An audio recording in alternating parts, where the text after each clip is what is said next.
These archives of the Scott Horton Show are brought to you by the Future Freedom Foundation at fff.org.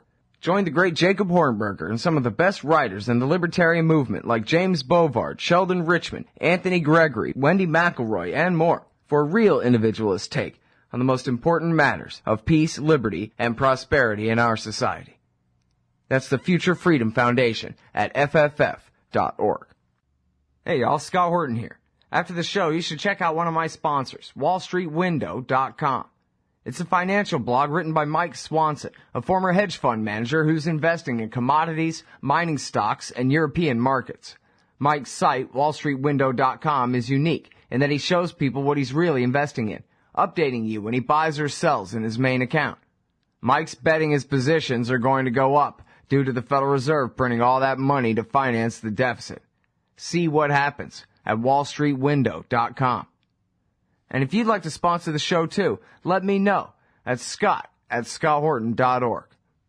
Also sponsored by Dagny & Lane, Ionic Minerals Skincare. Check out their great skin and hair care products at dagnyandlane.com. And libertystickers.com. If you hate the state, you should get a sticker that says so for the back of your truck. libertystickers.com. Everyone else's stickers suck. I'm Scott Horton. ScottHorton.org is my website. The perpetual fund drive continues at ScottHorton.org/donate. I'm also still looking for advertisers. So if you want to be one, let me know, Scott@ScottHorton.org. All right, so now our next guest. It's Ray McGovern. For 27 years, he was a CIA analyst. At the end of his career, as Jack was mentioning earlier on today, he briefed Vice President George H.W. Bush for his morning briefings in the Reagan years.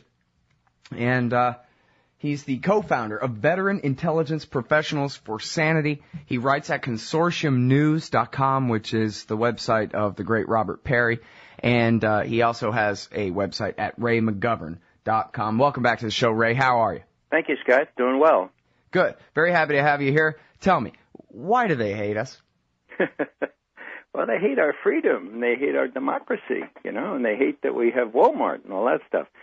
No, it's really gotten ridiculous because most Americans have been fed that line and have swallowed it.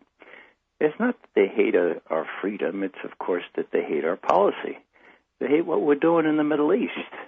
I was thinking, Scott, of doing a little bit different here this morning in terms of addressing these things, since a new perspective is really needed. But what we have is a Middle East that became really, really important when oil was substituted for coal on British warships, okay? Oil came into its own, and we haven't seen the end of it. So what does that mean? Well, that means that after World War II, when we became the sole remaining superpower in the world, it was then, right? It wasn't later when the Soviet Union imploded.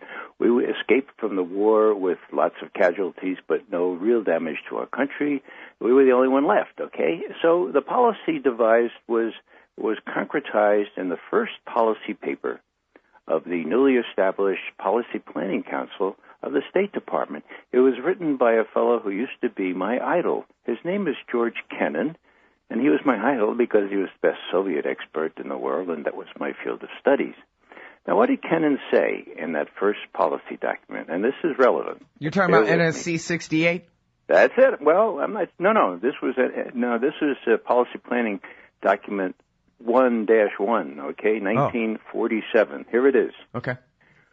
Quote: We have about 50% of the world's wealth, but only 6.3% of its population.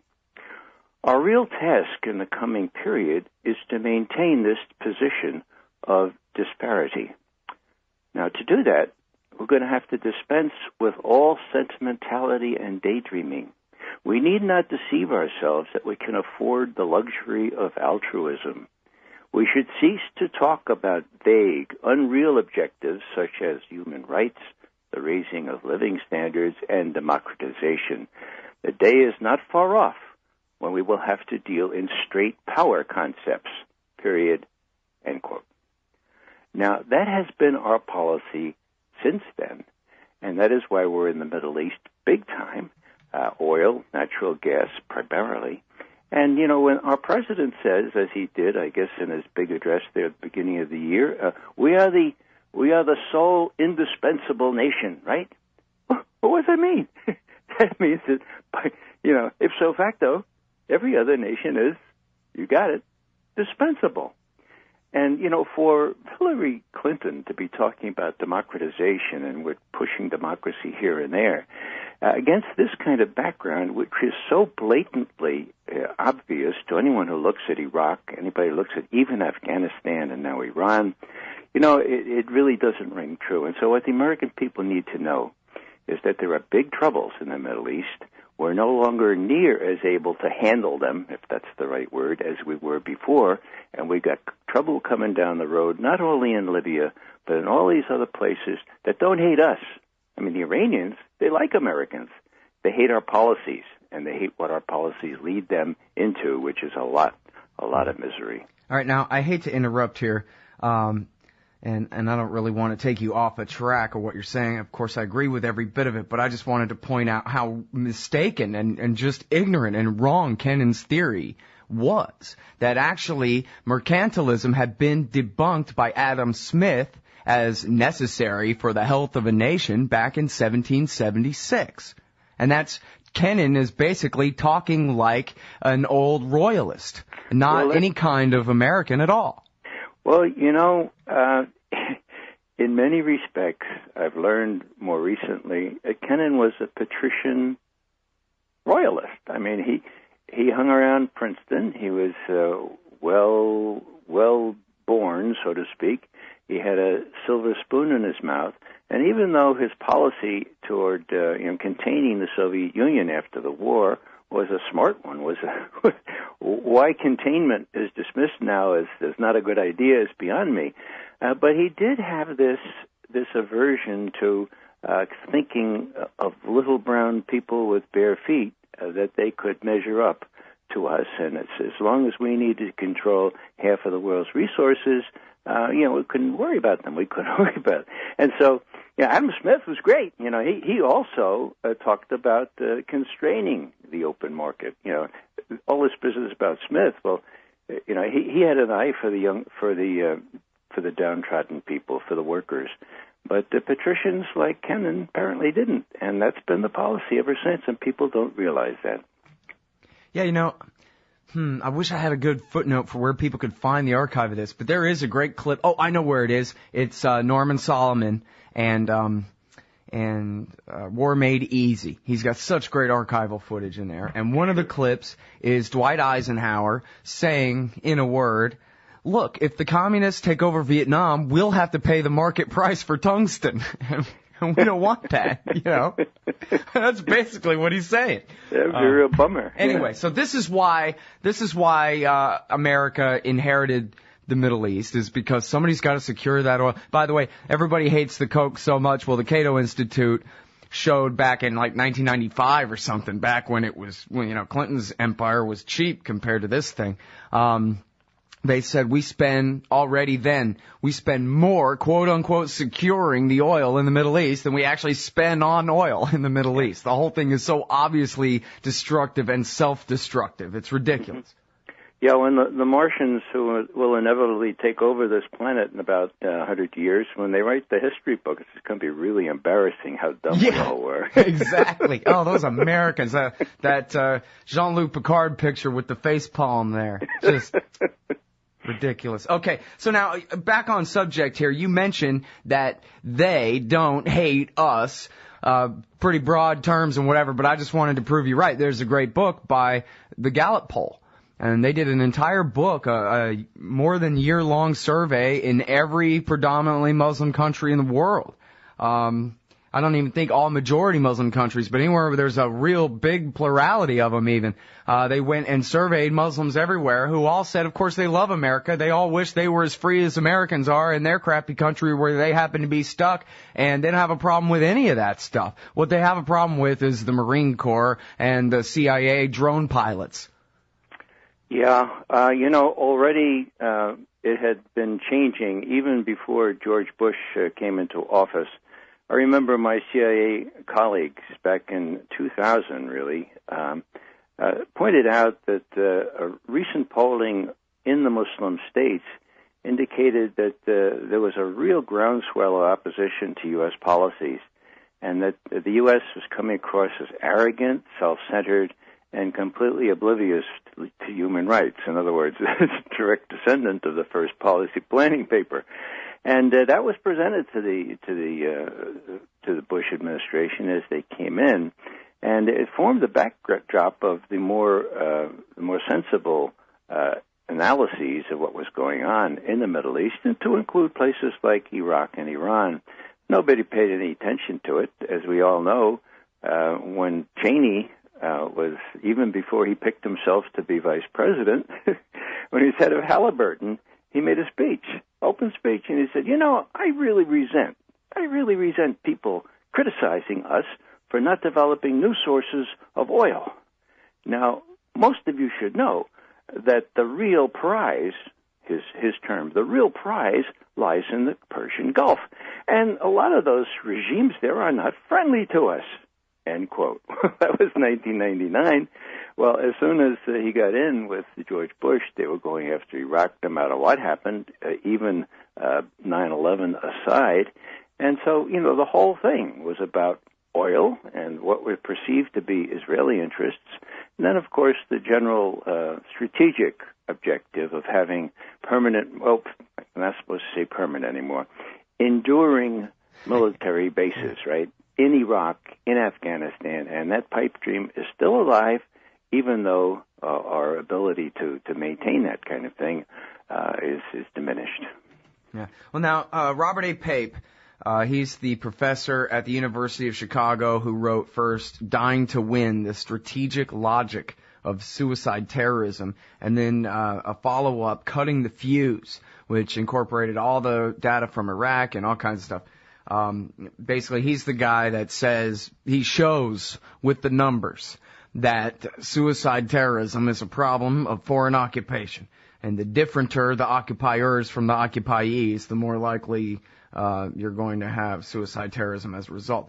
But one of the things he talked about was how even though, and this is something that Michael Scheuer has talked about as well, even though the super-duper majority of the entire Muslim world, Arabs and non-Arabs, agreed with bin Laden's diagnosis of American foreign policy. It was only the very smallest minority who agreed with what he said ought to be done about it. Mm-hmm. And but on the Arabian Peninsula, where the question was, hey, what do you think about the Americans having an Air Force base for here?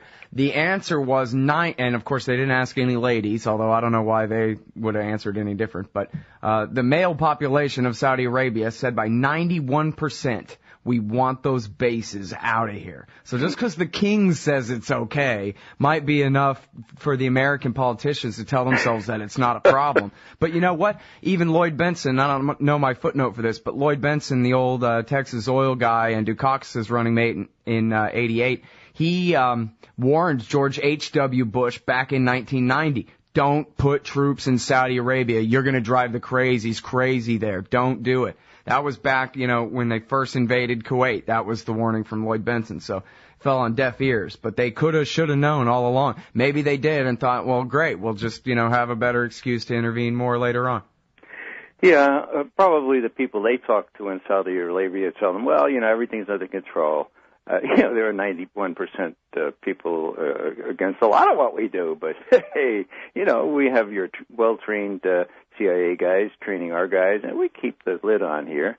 So I could see that Cheney and Bush made that terrible mistake by being reassured by the people they talked to that it would work out okay, and of course we know it didn't. Mm. Then again, there's a clip of Ron Paul in 1997 saying, Mr. Speaker, we were warned this week by the government of Saudi Arabia that our presence in the Middle East and our blockade and bombing of Iraq is causing some major problems for them and could cause problems for us with terrorism, etc. So I don't know specifically which warning he's referring to, but it doesn't surprise me that Ron Paul was the one congressman who noticed it back then. Yeah. Well, I'd like to go back just a second to Pape and talking about suicide bombings and suicide, just general suicides, which were not prevalent in the Middle East before we started really getting in there 10 years ago. You remember the 3 people in Guantanamo who succeeded in killing themselves within an hour of one another after being apparently tortured? Only if you're being facetious, yeah. Yeah, well, you remember it was that. the other Scott Horton. I don't want anyone to be confused. It was the other Scott Horton, the heroic anti-torture human rights lawyer from Harper's Magazine, who showed that wasn't quite right.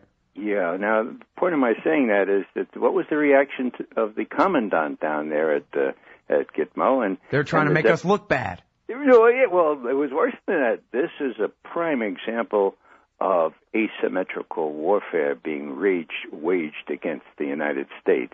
Asymmetrical warfare. That's pretty bad, the way they kill each other just to make us look bad, like you said. Deputy Assistant Secretary of State said the same thing. This is really, really a sneaky way of making us look bad. So, that's how divorced from reality these folks are.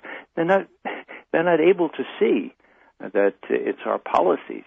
And, the people who debriefed or interrogated the real jihadists who came into Iraq in 2005, let's say in 2006, 90% of those real jihadists from outside Iraq came in because of what they saw at Gitmo and what they saw at Abu Ghraib, and they all said so. So, it's, this may be asymmetrical warfare, but it's enough to have us tuck tail and get out of Iraq, and God help us, I don't know what we're still doing, killing people in Afghanistan when that thing has been lost years ago, but we're still doing that as well. Well, we're just provoking our friends into killing our ambassadors in Libya, that's all. Well, yeah. So it's a problem when you're fighting Al-Qaeda in Pakistan, which includes Libyans, and yet you're surrounded by your Al-Qaeda friends in Libya. Yeah, that might blow up in your face there. Hey, so you're just saying there about the obliviousness. Maybe this is the same topic. So I saw Hillary Clinton at Andrews Air Force Base. Hillary, the Secretary of State, and the President Obama both gave talks here when the bodies arrived at Andrews. I'm not sure why Andrews, not Dover, but whatever. So Hillary gave her talk, and part of her talk was she said, and because of course she's talking about a real human being, someone who worked for her in the State Department, right? So she says, and she really is, I think, completely flabbergasted that, and all of this, it makes no sense. A whole region up in arms and riots and death over some YouTube video that we didn't, and she's like pointing at herself with all 10 fingers, that we didn't even have anything to do with. And she can't understand it. And I'm sitting there, I really learned something that wow, Hillary Clinton, she doesn't really just lie to us all day. She really lies to herself all day. She really thinks this is about a YouTube. She really can't understand. She's just absolutely beside herself that someone could have died over something so trivial. Yeah. Well, no one can plumb the depths of somebody else's mind. But unless you're willing to accept the premise that Hillary Clinton is dumb, which I'm not. But you can be a certain kind of ignorant, because I think she's a really smart lady, too. But she's not very wise. I mean, the way that she said it anyway, I'll leave it to you, watch the thing for yourself or whatever, but the way that I saw it was, that was a real bit of, the honest Hillary Clinton shining through there. She really was just so confused by this thing, Well, this is open to dialogue or interpretation. I guess Sure. I guess I'm a little prejudiced, Scott, because when I stood up and turned my back on her at a speech there a year or two ago, without batting an eyelash, and she was talking about civil rights in Iran, the 2 of her goons came down and really, really roughed me up, carried me out of the hall, beat me up, put me in prison for a while, all because I had silently turned my back on her. So I don't think this woman has much in the way of what we'd call compassion or even understanding of other people's. And maybe we're saying the same thing. I don't think she understands, for example, Oh, yeah, I wasn't trying to portray her as having humanity. I guess I was just trying to, in this case, I think this Stevens guy had humanity to her because he was that close to her, right? Yeah, he worked for her and she actually knew him. And so here, she drinks the blood of innocence all day long, but this guy's life matters to her for whatever reason. But but she was just seen mystified that people could be so upset over YouTube, and she really didn't seem to be incorporating anything else that she knows about what she does to people over there that might make them want to hate her, or somebody who works for her personally, Yeah, that's it. That's the core. In other words, what I've learned the last several years is that personal experience with innocent suffering is the only thing that is guaranteed to make the kind of impact on a human being where that human being steps back and says, my God, what about this? This kind of experience has the chance of moving some compassion from a soul, and even moving it to some reflection and then action in the best of cases. Now, I just cite Dan Ellsberg, for example. Everybody knows what he did in the Defense Department, but it wasn't until he got over to Vietnam, again, not in the Marines anymore, but went through the rice paddies and saw what was happening to the Vietnamese people. It was then. That was the shock that did it to him. And this kind of thing is replayed time and time again. So Hillary Clinton, I don't think she's ever been with a person who is a victim or an innocent sufferer, and that's what she needs, because only that can move the heart and make her see that. Let her go to the West Bank, let her go to Gaza, let her see what's going on there, and then maybe she would think twice about giving Israel carte blanche to do whatever it wants. Yeah, well, and see, that really gets right down to the root of it. And these footnotes, you'd have to actually want to find them, because they're never going to talk about it on TV, not deliberately anyway. But, the FBI was asked in front of the 9/11 Commission, well, so what's the motivation of these guys anyway? And it seems like someone would have told, Keene to not ask the question, or whichever one it was that asked the question. But there they went ahead and asked it. And it's funny because all the FBI guys, and people can find this on YouTube, all the FBI guys look at each other like, oh man, I don't want to be the one who says it. And so finally Jenkins or whatever sticks his hand up and says, well, it's because of Israel. It's because we support Israel and Palestine, and they seem to really identify with that. Yeah, well, there you go.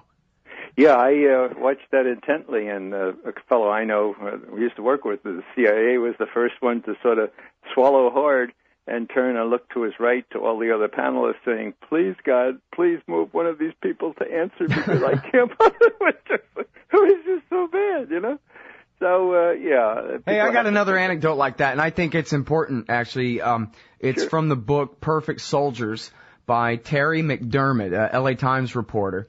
And it's a biography of the Hamburg cell, basically, the leader pilots, hijackers. And he's talking about Mohammed Atta and Ramzi bin al-Shib and their, 4 closest friends or whatever at their apartment where they hung out in Hamburg, Germany, and how they would just sit around in the afternoon complaining about Israel and talking about how Americans need to pay for what Israel's doing in Lebanon today, for what Israel's doing in Palestine today. And that was the conclusion that they came to before they ever even went to Afghanistan.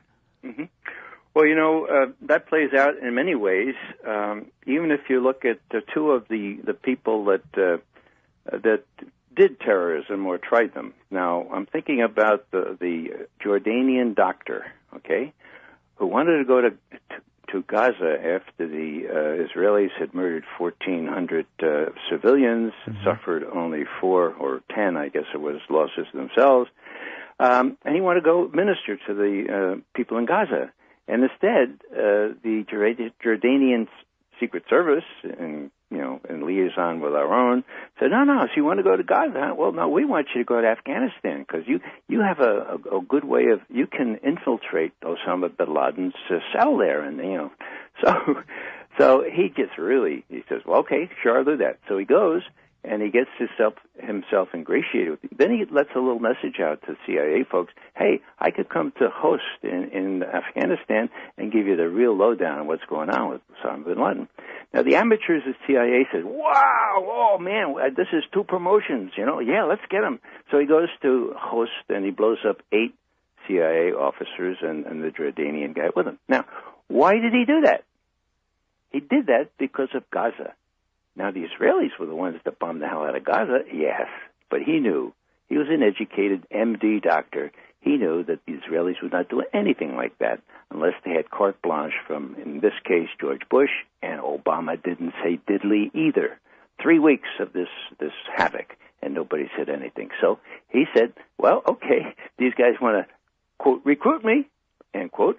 I'll be recruited and see how much damage I can do. So he killed 8 CIA operatives. The Abdul Muttalib, the underwear bomber over Detroit, this guy was a upper-class Nigerian. Now, why would he want to do that? He went to Yemen, and they told him what happened in Gaza. And people in Yemen said, change the guy around. And so he was willing to do this little underpants bomb. It didn't work. But the point is that these things have consequences.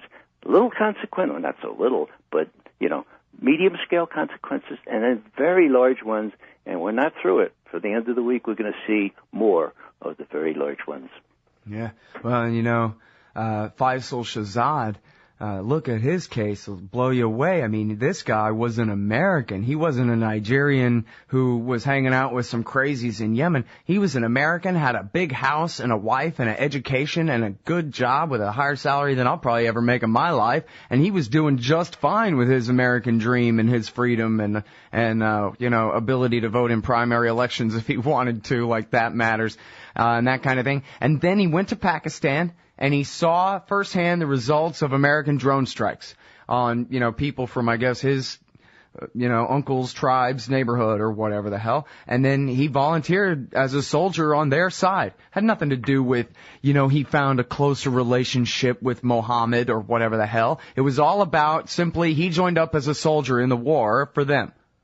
And he tried to bomb Times Square. Luckily, his bomb fizzled, but he could have killed a lot of people in Times Square. That could have gone much, much worse than it did. It was a very lucky break there. Yeah, the ones that, were prevented, and the one in Host certainly should have prevented by elementary security measures to check this guy before he came onto the CIA base. The ones that were permitted were not permitted by the Homeland Security folks or the FBI or anybody else. In Times Square, it was a T-shirt seller, and right. And on the plane over Detroit, it was a bunch of Americans that saw what he was trying to do and snuffed out the match. So that, one other example, I think. You might conclude we don't need the state at all, Ray. Oh, sorry, go ahead. There's one other classic case that nobody knows about. If we have one more minute, I'd like to just expose people to. Please. Yeah, all right. You'll recall when those 3 Blackwater types took a wrong turn near Fallujah and got caught up in a mob, and the mob treated them terribly, killed them, and hung them from a bridge. In the spring of 2004. Right, okay. Mm-hmm. Now, that was the beginning of an incredible spiral of violence. Bush immediately ordered the Marines to attack Fallujah and then realized that they wouldn't do real well there with all they had, so they postponed it until after the election, after which, 1 week after the election, Fallujah was leveled, okay? Now, people say, well, they did this to our guys who we can't. Guess what? That wasn't the first part of the spiral. The first part of the spiral was 8 days previous, the Israelis assassinated Yassin is his name. He was the spiritual leader of all the folks in Lebanon. He was in a wheelchair. He was very well respected. Actually, he helped the Israelis found Hamas, okay? So he was a Hamas leader, and he was killed with great disrespect, and that was 8 days previous. Now, what's the connection? Well, the people that were dragging the bodies through Fallujah had on their cars, "We are the Yassin Revenge Brigade." Yassin Revenge Brigade in the windows of all the shops, okay? So it was the first step the Israelis did. Now, we didn't do it. The Israelis, people make no distinction, and that's the really important point. No distinction between what the Israelis do and what we do, because we provide them with the wherewithal to do what they do. So there it was. Yassin was killed, and then the Blackwater guys took the revenge for that. And the people of Fallujah, many of the children of which are being born with horrible birth defects because of depleted uranium and phosphorus stuff that's left over from that terrible offensive we did there. All those people are paying the price, and will be paying the price for a long time for letting this kind of thing happen. So, bottom line here is that when the spiral starts, it's not always evident where it really starts, and it was only from eyewitnesses in Fallujah that we got the story, not in the mainstream press, of course, but we got the story about all these placards saying Yassin Revenge Brigade. Mm-hmm. And, I'm really sorry to dumb this down completely, but I think it's really necessary in a world where, at least in a country where, the best most people have about, what's going on in the world is CNN and things like that. It could be that people really do believe. I think back to what, my impression, I guess, when I was much younger was that, people are just fighting over the land over there in God gave it to us, no, God gave it to us, so let's all fight about it, and oh yeah, all the Arabs are just such anti-Semites, and that's what, all their hatred is what drives all of their terrible terrorism against the Israelis and whatever, and there's this single massive fact that's completely omitted from that narrative, which is that Israel has been using its military to occupy the West Bank and the Gaza Strip since 1967. And the people that live there live like helots. They're basically, I don't know, you go on from there if you want. But Americans don't really understand this. They really don't. They think that it's, they say land for peace. They say, well, when are the Palestinians going to get their act together and get ready to negotiate seriously and all of this? When they're prisoners. They're not in any position to negotiate anything. They're occupied people. And they're just, the language that's used to describe this in the glittering generalities that are used in American media might lead Americans to really have no idea. Like, geez, does Ray McGovern hate Jews or something? Why would he take the side of them screaming Arab crazies against the Israelis? Yeah. Well, again, when you have a direct experience with human suffering, it's really an indispensable part of your calculus. And I was there, okay? I've been in the West Bank, and I've seen the conditions there.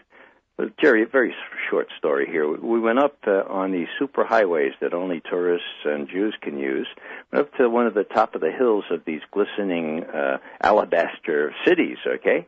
And we saw the stench below. We saw how the Palestinians had to live, and how the well-watered lawns that we saw at the top of the hill were fed with water that the Palestinians desperately needed. So we're having this session with the head of this municipality, and he happens to be a Jewish fellow from Cleveland. Okay, so somebody said, one of our small delegation says, "Well, we saw the conditions at the bottom of the hill. How do you justify taking over this land and creating new facts on the ground the way you explain it?"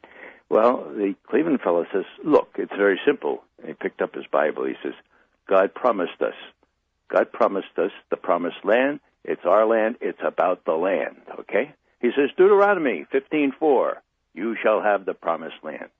Now, Scott, I'm a Catholic, and we didn't learn much about the Old Testament, but I did know what Deuteronomy 15:4 says, and he only gave us half of it. And so I said, why did you only give us half of Deuteronomy 15:4? He said, what do you mean?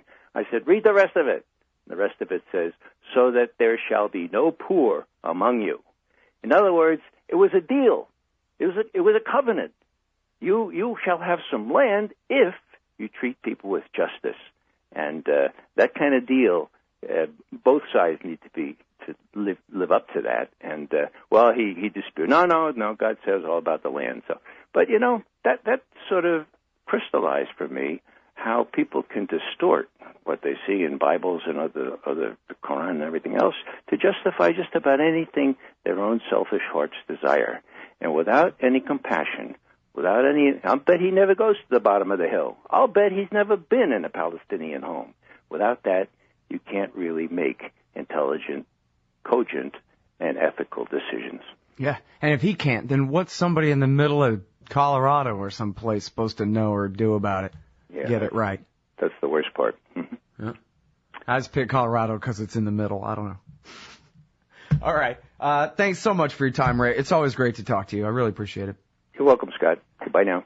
All right, everybody. That's the great Ray McGovern, veteran intelligence professional for sanity. Find him at consortiumnews.com. He's got one today at antiwar.com. Why the Mideast exploded. And also check out his website at raymcgovern.com. In an empire where Congress knows nothing, the ubiquitous DC think tank is all. And the Israel lobby and their neocon allies must own a dozen. Well, Americans have a lobby in Washington, too. It's called the Council for the National Interest at councilforthenationalinterest.org. They advocate for us on Capitol Hill. Join CNI to demand an end to the U.S.-sponsored occupation of the Palestinians and an end to our government's destructive empire in the Middle East. That's the Council for the National Interest at councilforthenationalinterest.org.